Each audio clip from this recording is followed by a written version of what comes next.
প্রাচীন গ্রিক নগররাষ্ট্র থেকে গণতন্ত্র ধারণার উদ্ভব হয়েছে। রাষ্ট্রবিজ্ঞানীদের মধ্যে গণতন্ত্রের যেমন অন্ধ সমর্থক আছেন, ঠিক তার বিপরীতে গণতন্ত্রের ঘোর বিরোধী পণ্ডিতেরও অভাব নেই।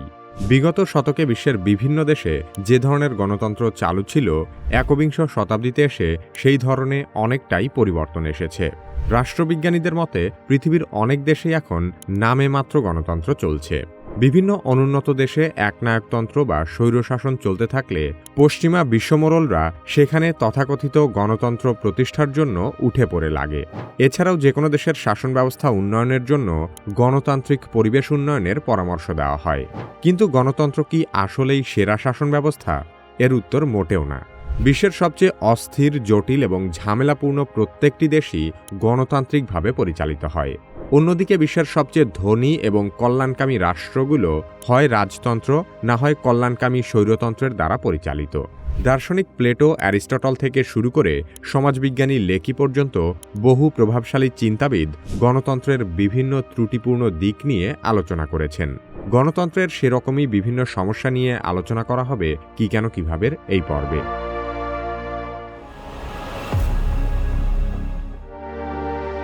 গণতন্ত্রের অন্যতম একটি ভিত্তি হল থিওরি অফ ন্যাচারাল রাইট। এই তত্ত্বমতে প্রত্যেকেই তার নিজের ভাগ্য নির্ধারণের অধিকার নিয়ে জন্মায়। এই স্বাভাবিক অধিকারের স্বীকৃতির ভিত্তিতেই গণতান্ত্রিক শাসন ব্যবস্থার সৃষ্টি। গণতান্ত্রিক শাসন ব্যবস্থায় সকলে সমান এবং স্বাধীনভাবে সামাজিক ও রাজনৈতিক অধিকার ভোগের সুযোগ পায়। সমানাধিকারের নীতিটি তত্ত্বগতভাবে স্বীকৃত হলেও বাস্তবে শতভাগ প্রতিষ্ঠিত হয় না।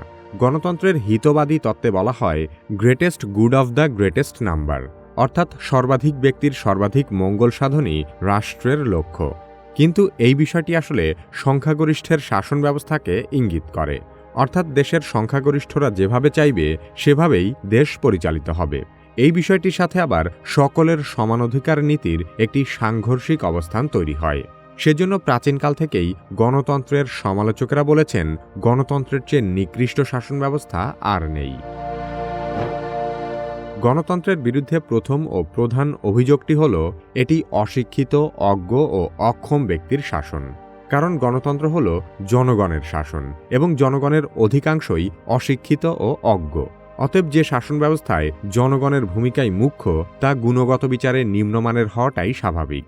সমাজবিজ্ঞানী ডব্লিউ.ই.এইচ. লেকি উপহাস করে বলেছেন, গণতন্ত্র হল সবচেয়ে অজ্ঞ, সবচেয়ে দরিদ্র এবং সবচেয়ে অযোগ্য মানুষের শাসন।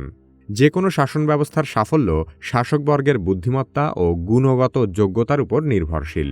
কিন্তু গণতন্ত্রে শিক্ষিত, অশিক্ষিত, যোগ্য, অযোগ্য, দক্ষ, অকর্মণ্য, সৎ, অসৎ নির্বিশেষে সকলকে সমান গুরুত্ব দেওয়া হয়। সে কারণে গ্রিক দার্শনিক প্লেটো গণতন্ত্রের কট্টর সমালোচনা করে বলেন, গণতন্ত্রে ক্ষমতা যায় অজ্ঞ ও আবেগপ্রবণ জনগণের হাতে। ফলে রাষ্ট্র শেষ পর্যন্ত বিশৃঙ্খলার দিকে ধাবিত হয়। প্লেটো মনে করতেন, সাধারণ মানুষ সত্যিকারের জ্ঞানী নয়, তারা সহজেই প্রলোভনে পড়ে অযোগ্য নেতাকে ক্ষমতায় বসায়। প্লেটোর দৃষ্টিতে গণতন্ত্র শেষ পর্যন্ত স্বৈরতন্ত্রের জন্ম দেয়, কারণ অধিকাংশ মানুষ অশিক্ষিত ও অজ্ঞ বলে যোগ্য ও দক্ষ প্রতিনিধি বাছাই করতে পারে না। তারা ধূর্ত ও চতুর ব্যক্তিদের ভাওতায় বিভ্রান্ত হয়ে অযোগ্য ব্যক্তিদেরই মনোনীত করে।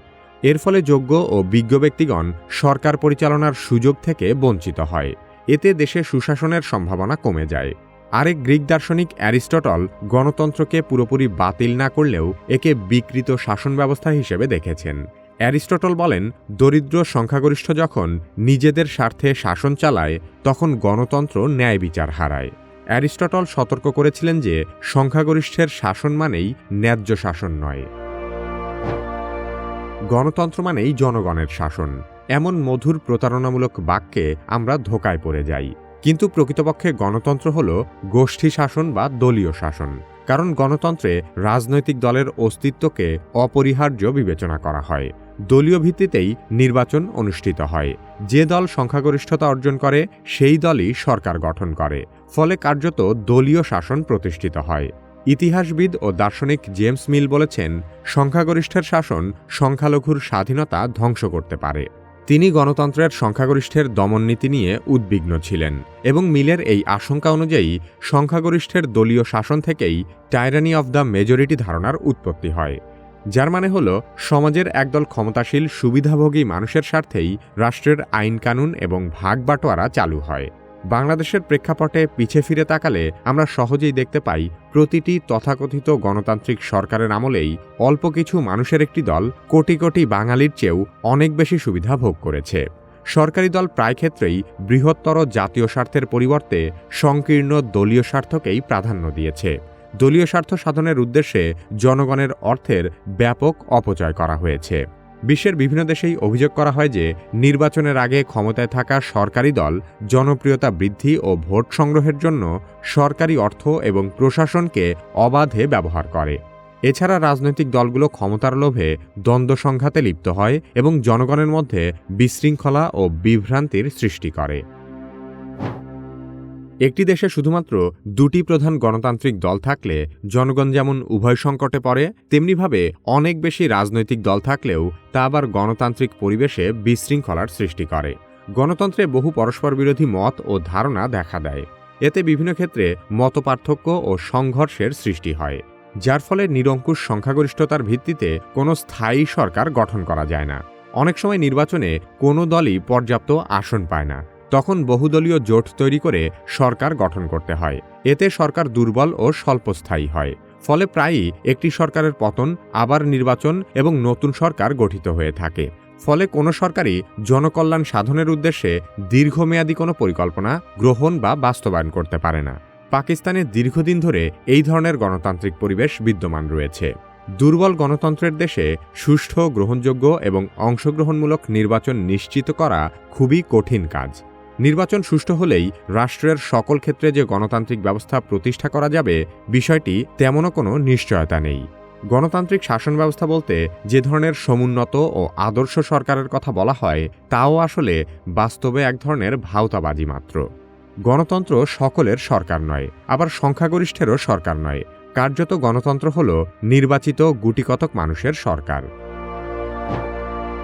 গণতান্ত্রিক শাসন ব্যবস্থা জরুরি অবস্থার উপযোগী নয়। বহিঃশত্রুর আক্রমণ, অভ্যন্তরীণ গোলযোগ, প্রাকৃতিক বিপর্যয়ের মতো বেশ কিছু সংকটপূর্ণ মুহূর্তে দেশের স্বার্থ সংরক্ষণের জন্য দ্রুত সিদ্ধান্ত গ্রহণ করতে হয়।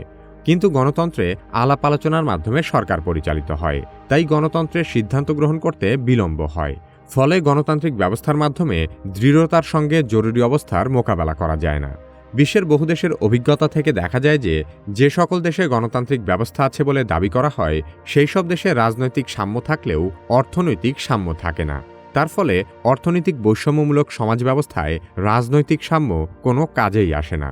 সেক্ষেত্রে দেশের প্রশাসনিক ক্ষমতা ও কর্তৃত্ব বিত্তবান পুঁজিপতিদের হাতে চলে যায় এবং তাদের ব্যক্তিস্বার্থেই প্রশাসন ব্যবস্থা পরিচালিত হয়। এছাড়া চতুর, বাকপটু ও স্বার্থপর কিছু নেতা মিথ্যাচারের মাধ্যমে জনগণের মধ্যে বিভ্রান্তির সৃষ্টি করে ক্ষমতাসীন হয়। নির্বাচনে ব্যাপক দুর্নীতি এবং অবাধে ঘুষ আদান প্রদান চলতে থাকে। সাধারণ মানুষ দুর্নীতি ও প্রলোভনের শিকার হয়ে রাজনৈতিক ভাড়ামি এবং স্বার্থের রাজনীতি মেনে নিতে বাধ্য হয়। এখানে শুধু রাজনীতিবিদ বা নেতাদের দোষ দিলেই চলবে না, কারণ দেশের জনগণ যেমন, তাদের নেতাও আসলে তেমনই হয়। কোনো দেশের জনগণ যদি নিজেদের সামান্য ব্যক্তিস্বার্থের জন্য বৃহত্তর স্বার্থের জলাঞ্জলি দেয়, তাহলে কোনোভাবেই সেই দেশে গণতন্ত্র প্রতিষ্ঠিত হতে পারে না। বাংলাদেশে ভোট বিক্রি একটি ওপেন সিক্রেট বিষয়। নির্বাচনের আগের রাতে প্রার্থীরা ভোটারদের নগদ অর্থসহ বিভিন্ন ধরনের উপঢৌকন দেয়। ভোটাররাও সকল প্রার্থীর কাছ থেকে তা গ্রহণ করে। যে প্রার্থী বেশি টাকা ও উপহার দিতে পারে, তাকেই তারা ভোট দেয়। এছাড়া মনে করুন, কোনো একটি এলাকায় নির্বাচনে ৩ জন প্রার্থী। ৩ জনের একজন শীর্ষ দুর্নীতিবাজ, একজন চোরাকারবারি, আরেকজন ভূমিদস্যু। তাহলেও দেখা যাবে যার ক্ষমতার দাপট যত বেশি, সাধারণ মানুষ তাকেই ভোট দিবে। এরকম নানান ক্ষেত্রে দেশের সাধারণ জনগণই গণতান্ত্রিক পরিবেশ নষ্ট করার জন্য দায়ী। উন্নত অর্থনীতির দেশগুলোতে উন্নত গণতান্ত্রিক চর্চা হয় বলে সকলের ধারণা, কিন্তু সেখানেও তুলনামূলক অধিক শিক্ষিত জনগণ আবেগ দ্বারা তাড়িত হয়ে ভুল সিদ্ধান্ত নেয়। ইউরোপের বিভিন্ন দেশে এখন কট্টর ডানপন্থীদের উত্থান তারই প্রমাণ। আমেরিকার মতো উন্নত দেশে গণতন্ত্রই বিভিন্ন সামাজিক সমস্যা সমাধানের অন্তরায় হিসেবে দেখা দেয়। যেমন আমেরিকায় বন্দুক সহিংসতা অনেক ব্যাপক, কিন্তু সুদীর্ঘ কাল ধরে আগ্নেয়াস্ত্র নিয়ন্ত্রণে কঠোর আইন পাশ করা যায়নি, কারণ বেশিরভাগ সময়ই বন্দুকের পক্ষে বেশি ভোট পড়েছে। হয়তো দেখা গেছে ৪৯% লোক আগ্নেয়াস্ত্র নিয়ন্ত্রণের পক্ষে ভোট দিয়েছে, কিন্তু ৫১% লোক এর বিপক্ষে ছিল। সংখ্যায় দুই দল প্রায় সমান সমান হলেও জনগণের জন্য কল্যাণকর সিদ্ধান্ত গ্রহণ করা যায়নি। প্রতিবেশী দেশ ভারতেও সংখ্যাগরিষ্ঠ হিন্দুত্ববাদের সমর্থকদের দ্বারা গণতান্ত্রিক পরিবেশ বিঘ্নিত হচ্ছে। তাই বেশি লোক যেটা ভালো মনে করে সেটাই সব ক্ষেত্রে ভালো হয় না। কিন্তু মুসলিম সংখ্যাগরিষ্ঠ দেশের মতো বাংলাদেশেও গণতান্ত্রিক পদ্ধতিতেই সরকার পরিচালিত হয়। ইসলাম যেহেতু গণতন্ত্র সমর্থন করে না, তাই গণতান্ত্রিক রাষ্ট্রে বসবাসকারী মুসলিমদের জন্য ভোট দেওয়া জায়েজ কিনা তা নিয়ে আমরা অনেকেই সন্দিহান। গণতান্ত্রিক নির্বাচনে মুসলিমদের ভোট দেওয়া উচিত কিনা সে সম্পর্কে জানতে চাইলে কিভাবে এই ভিডিওটি দেখতে পারেন। বর্তমান সময়ে এআই না শিখলে আপনি নিশ্চিতভাবেই পিছিয়ে পড়বেন। যারা নিজে নিজে এআই এর ব্যবহার শুরু করতে ভয় পাচ্ছেন, তারা কিভাবে একাডেমির এআই দক্ষতা কোর্সে ভর্তি হতে পারেন। ভিডিও ডেসক্রিপশন ও পিন কমেন্টে কোর্সের লিংক দেওয়া আছে।